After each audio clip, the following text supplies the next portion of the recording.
So the Sony PZ 16-35 f4 is here, and I'm going to talk about why I decided to pre-order it even though I have the Tamron 17-28. So I'm going to assume that most of you already know the specs to the Sony. I'm going to put this down and I don't want to break it. So I'm going to assume that most of you already know the specs to the new Sony lens, but I am going to go over a few of the different things that attracted me to it and why I've decided to trade in the Tamron. So one feature that I really like about the lens is the new power zoom. Now I know that this feature will not be for everyone, but as a video-centric guy, primarily myself, I do see the benefits of being able to have a slow, steady pan in on a zoom. Now of course you can do that with keyframing and things like that and do it more in post. With 4K that isn't too big of a deal. It does give you a little bit of room to work with when zooming in and zooming out. That being said, if you're in the field and you can get the right composition that you want and just shoot it in camera, that is way better. And for me as a primarily video guy, I really do like that power zoom feature. Another thing that impressed me about this lens is just how small and light it is. Even the Tamron, which is a light and compact lens, it is even lighter than that, which is extremely impressive. And especially if I'm going to be more vlogging with this lens and I'm wanting to hold it up for an extended period of time, this will definitely be a benefit. So in order to demonstrate some of the other reasons I went with the Sony, I think I need to take this and you outside. Oh, and the Canon 15-35 too. So I probably won't be able to use any of this audio because it's very windy outside. So if that is the case, then I will just record over the audio. This is here at 2.8. It's really not that blurry on the background anyways. I'm doing this at the most scientific way possible and I'm holding it out here on the lens 40-ish degree, 45-ish degree tilt.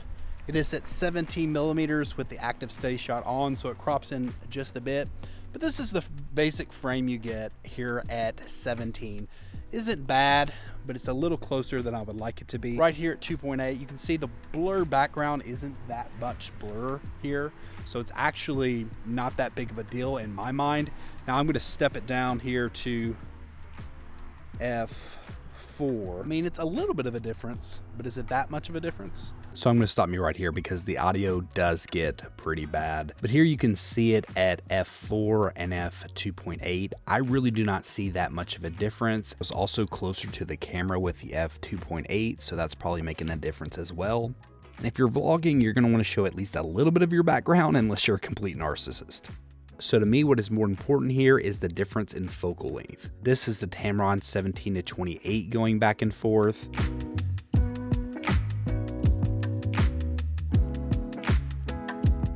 And here's the Canon 15-35 going back and forth, and to me, it makes a big difference.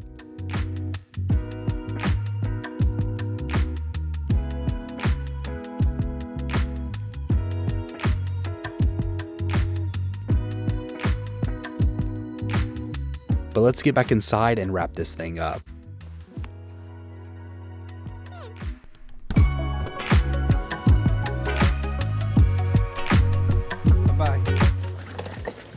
So I hope I was able to show some of the good reasons that I went with the Sony, but essentially to summarize, when I had the Canon 15-35, I barely ever took it off my camera. It was my go-to with pretty much everything, and I got very used to the entire focal length of the 15-35. And when I moved over to Sony and started using the Tamron 17-28, I just felt like the focal length was very limiting, at least in the style that I like to shoot, which is a very run and gun style. And if I'm doing travel stuff, is extremely run and gun, and I might not have time to switch out different lenses. I really like the full length that the 16-35 gives you. So for me to have that extra versatility is worth sacrificing the extra stop of light. Now, I could be wrong, and in the future, I may decide to change my mind. The great thing about pre-orders is you can cancel them, but in today's climate with all the supply chain issues, if you do not pre-order an item, it's very likely that you won't get it for a very long time. But those are just some of the reasons that I decided to go with the Sony. Do you agree with me? Do you disagree with me? Which lens are you going to go with? Or are you even getting this lens whatsoever? Drop in the comment section below and let me know. If you've liked this video, be sure to give it a thumbs up and consider subscribing. And until next time, peace.